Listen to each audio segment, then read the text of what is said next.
Hi, and welcome back to part 2. This is where we left off last time, the preparation for the painting.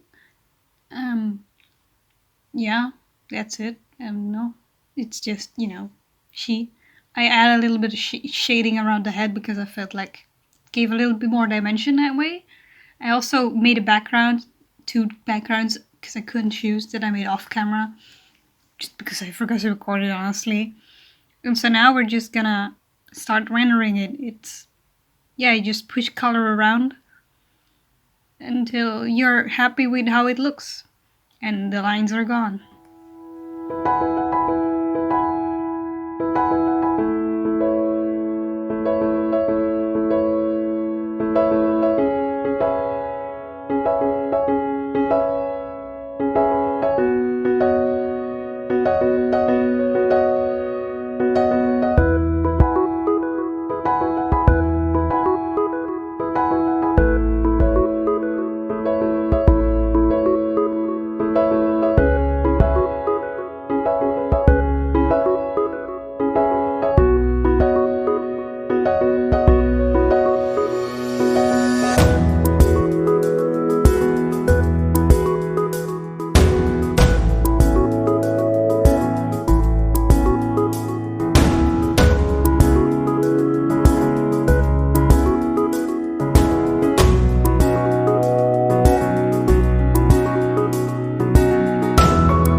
I decided to pause the time lapse here to give a little more information about what I'm doing.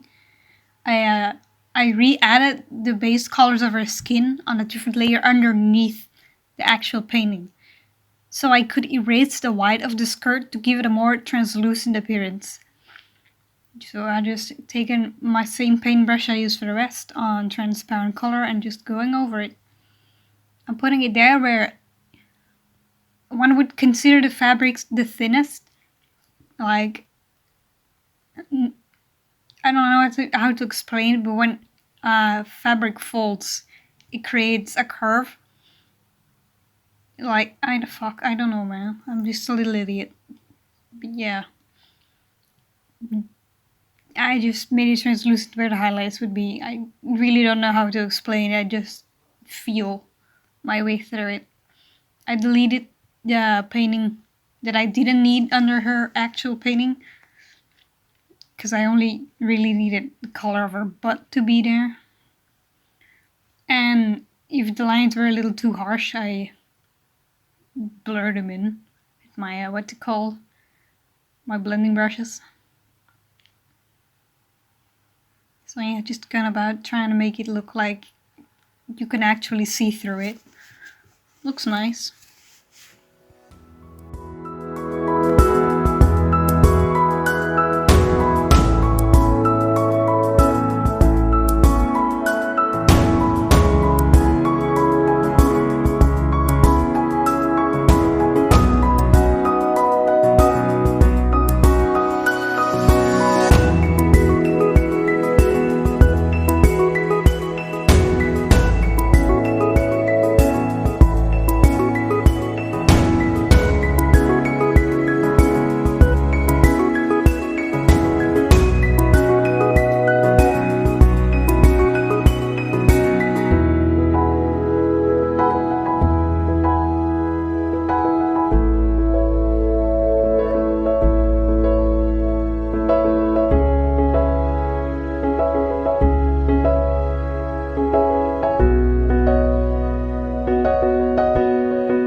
Here I'm taking a little bit more attention towards how I did the glass, or the wine glass with the fluid inside of it. Because just like the skirt, I also wanted it to have a certain transparency to it, like, you know, wine does. It has opacity, but it's very little, so you can still see through it. And to do that, I just took an airbrush and airbrushed out the middle of it, so the edges of it would still have the opacity, because there would, I don't know, man. Yeah, great explanation. Very good, wow. But yeah, just adding the highlight to the glass. And then I went in with a bunch of, what's it called? Texture brushes and different blending modes to try and get the wine inside of the glass to have like a special little shimmer to it.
So what I did here was I just color picked the pink that was on her finger, and I'm using that color to add the bounce light on her face from the glass, because the glass of sparkling wine itself is also a light source in this picture, and therefore the subject, in this case the elf, should also be affected by said light.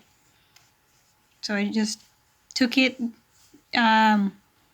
try to see if different blending modes would give me better results, but in the end the normal color mode was fine as it was.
So now we're reaching the end of the video. I'm just messing with adjustment layers and color gradient maps to try to get a different mood. Added some color balance to it as well, because it can really enhance the piece that you're working on, but make sure you don't overdo it. Make sure to always check your values and stuff like that. And yeah, that is it. Thanks for watching.